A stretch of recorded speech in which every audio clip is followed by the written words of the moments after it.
안녕하세요. 크리스탈입니다. 오늘은 미국의 작가 루이자 올컷의 작은 아씨들로 함께 하시겠습니다. 구독, 좋아요, 알림 설정 부탁드립니다. 전보 11월 달은 제일 싫은 달이야. 1년 중에서. 어느 흐린 날 오후 매그는 창 너머로 서리 내린 뜰을 바라보며 말했다. 하필이면 난 이달에 태어났으니. 조는 콧등에 잉크가 묻어있는 것도 모르고 울적한 표정으로 말했다. 뭔가 좋은 일이라도 생기면 즐거운 달이라고 생각하게 될 텐데. 베스는 매사에 있어서 좋게만 생각하려는 경향이 있다.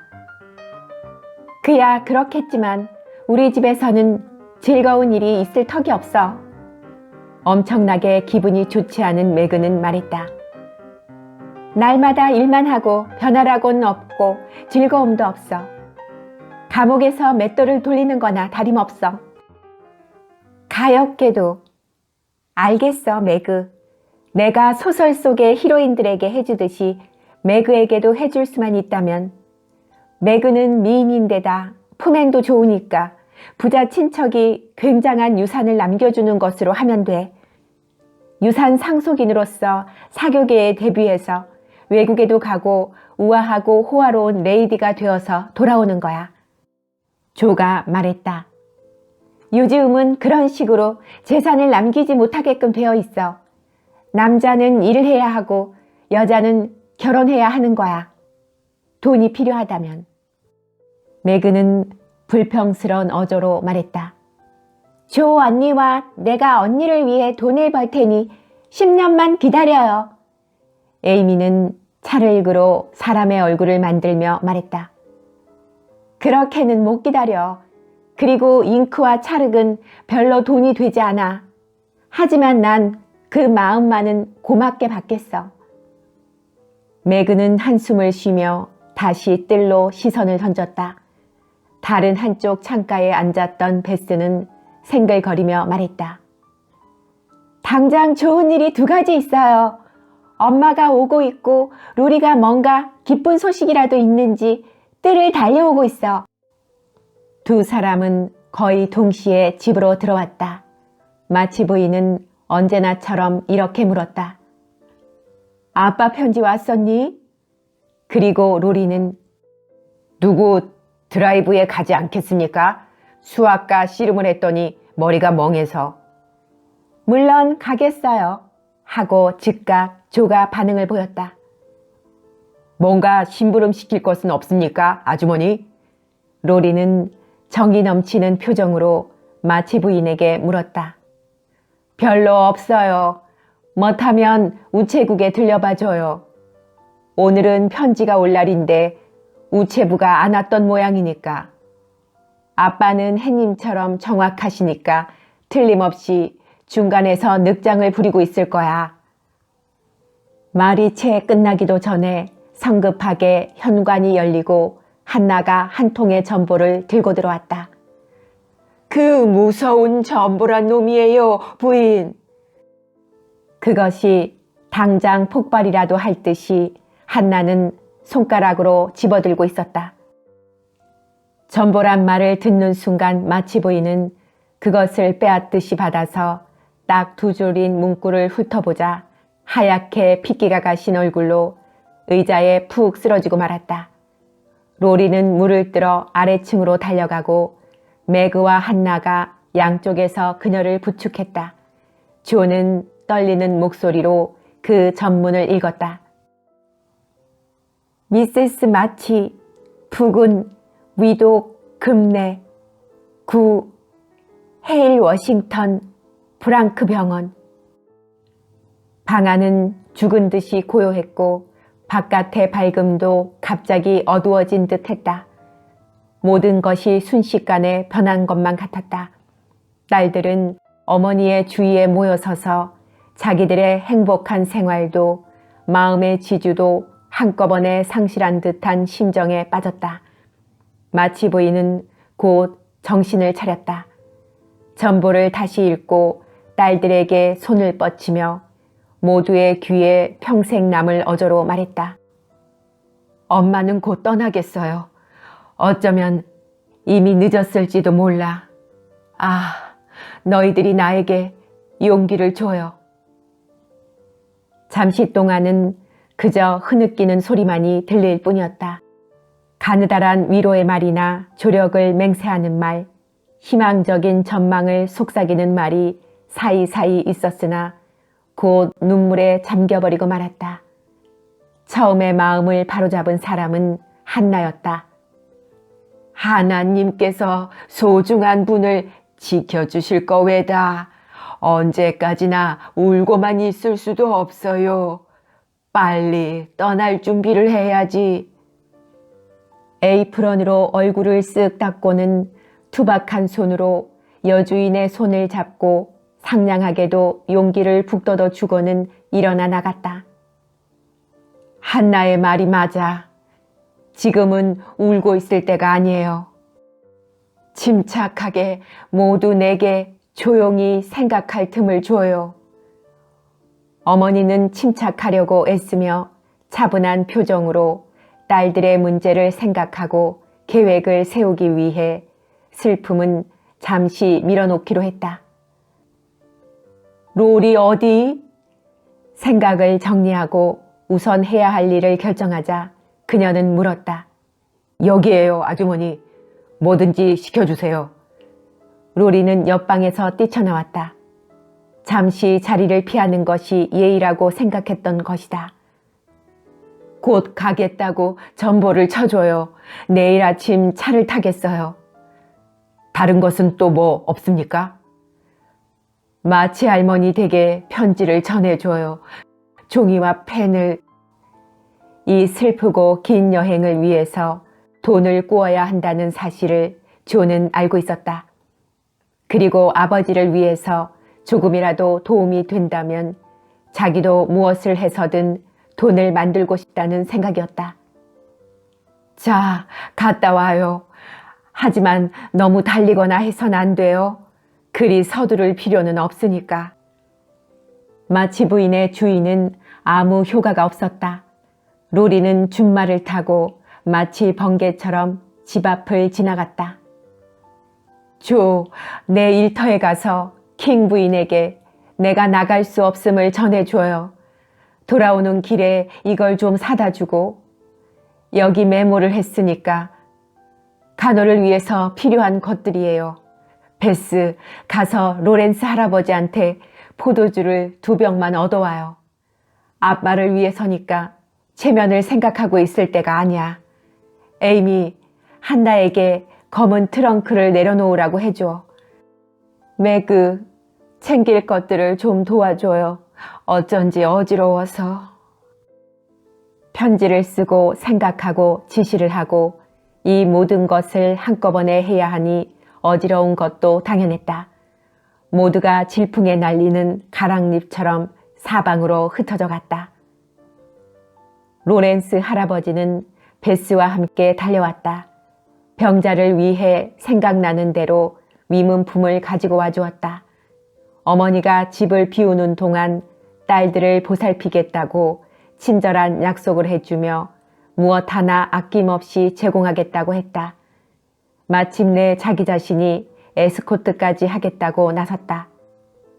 하지만 이것만은 받아들일 수가 없었다. 이 노인에게 도저히 긴 여행을 시킬 수는 없었던 것이다. 노인은 곧 다시 오겠다고 하며 갑자기 돌아가 버렸다.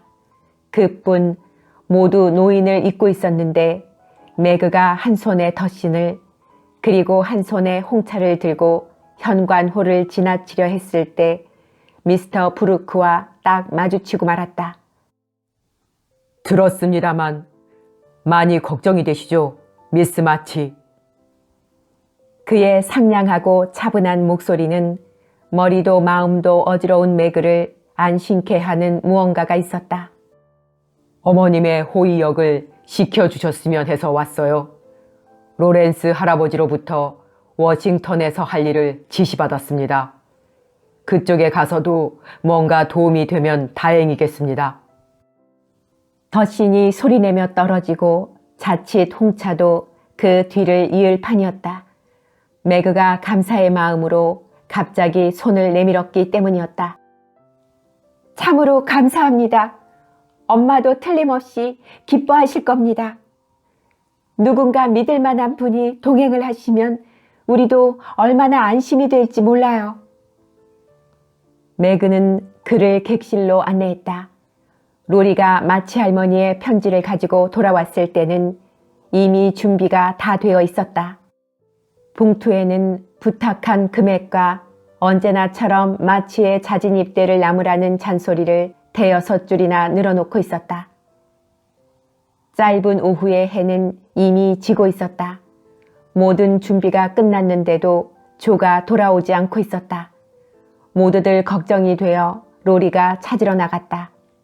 그러나 조는 로리와 엇갈려 돌아왔다. 어쩐지 묘한 표정을 하고 이거 아빠를 위문하고 그리고 집으로 모시고 오는데 보태주세요. 하고 다소 목맨 소리로 어머니 앞에 돈을 내어놓아 모두 놀라고 말았다. 어머, 조, 어디서 났니? 25달러나. 네, 정말 돈이에요. 구걸도 안 했고 꾸지도 않았고 훔치지도 않았어요. 벌었어요. 꾸중하시지 않을 줄 알아요. 왜냐하면 내 물건을 팔았으니까요. 조는 쓰고 있던 모자를 벗어 보였다. 순간 모두가 앗하고 소리쳤다. 탐스럽게 길던 조의 머리가 짤막하게 잘려 있었다. 그 머리 어떻게 된 거니? 그처럼 멋졌던 머리를. 조, 어째서 이런 짓을? 자랑하던 머리였잖아. 너 이렇게까지 할 필요는 없었는데. 이제까지의 조와 전혀 딴판이야. 하지만 지금도 좋아요.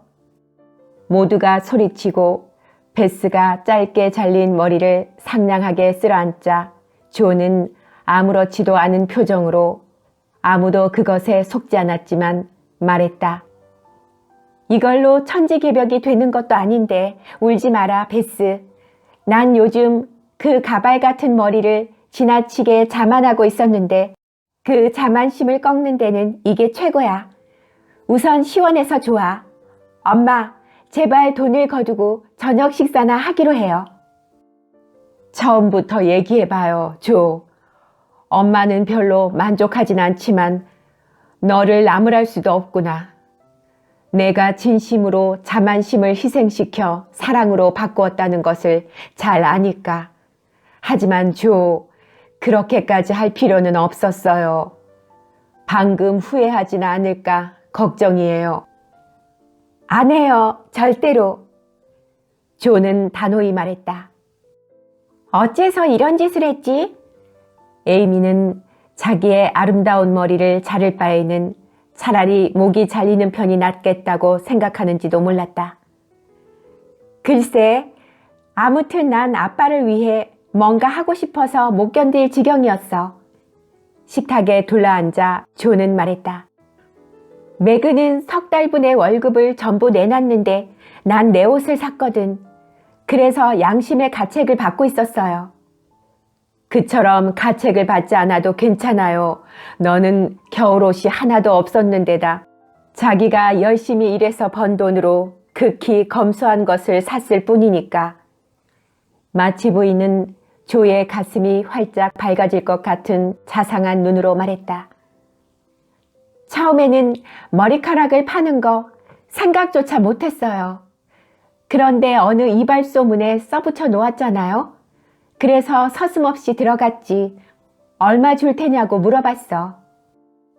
어머, 어쩜 그런 용기가. 베스는 감탄을 했다. 이발소의 남자는 머리 색깔이 요즘에 유행하는 것이 아니라면서 좋은 값으로 못 사주겠다잖아. 난 시간도 없고 빨리 결정을 짓지 않으면 결국 용기가 꼬리를 내릴 것 같아서 막 사정을 했지 뭐. 그랬더니 그 집 아주머니가 듣고는 사줘요 여보 하고 권했어요. 그 집 아들도 군에 갔대요.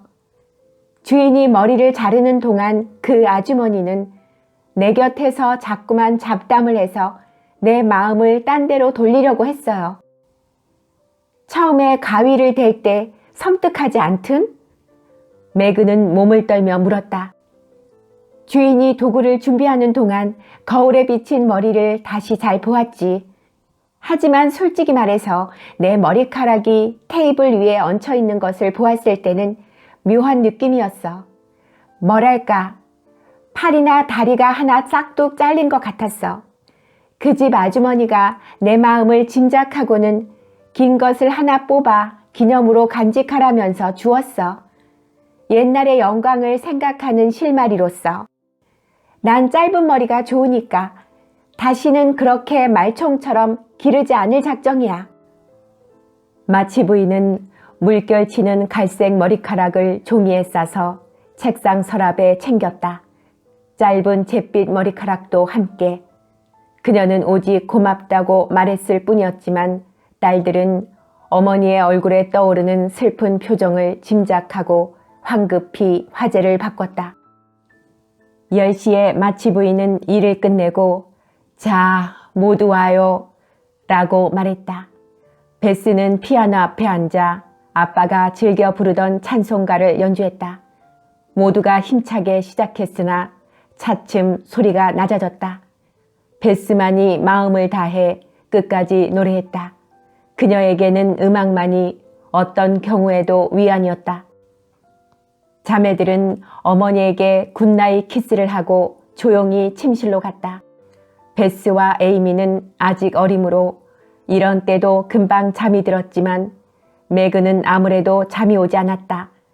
조가 꼼짝도 않게 매그는 그녀가 자는 줄만 알았는데 갑자기 흐느끼는 소리가 들려서 손을 뻗쳐 동생의 눈물 젖은 뺨을 만져보고 놀라 소리쳤다. 조, 왜 그러니? 아빠 문제? 아니, 지금은 달라. 그럼 왜? 내 머리. 앙하고 울음을 터뜨리며 조는 베개에 얼굴을 묻고 울음을 삼키려고 애썼다.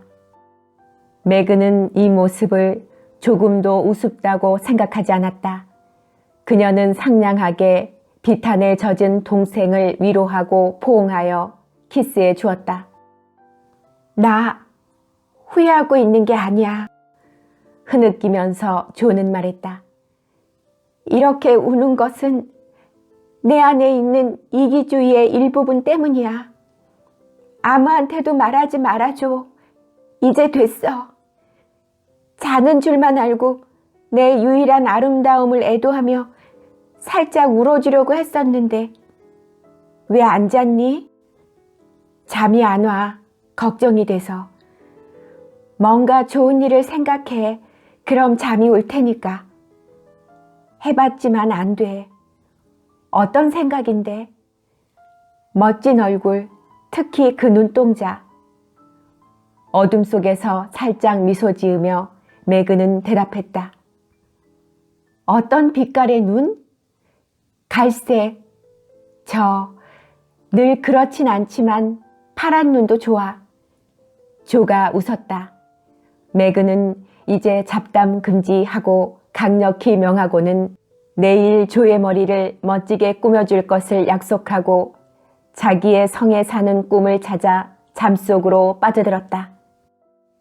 시계가 12를 치고 집안이 조용해지자 한 그림자가 침대에서 침대 소리도 없이 돌며 이불을 잘 덮어주고 베개를 바로잡아 주며 하나하나의 얼굴을 상냥하게 지켜보고 축복을 담은 입술로 입맞춤을 했다.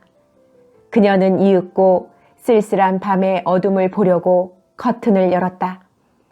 그때 갑자기 구름 사이에서 달이 나타나 엄숙한 얼굴로 그녀를 보며 소리 없이 속삭이는 듯 했다. 마음이 편안할지어다. 사랑스러운 이여.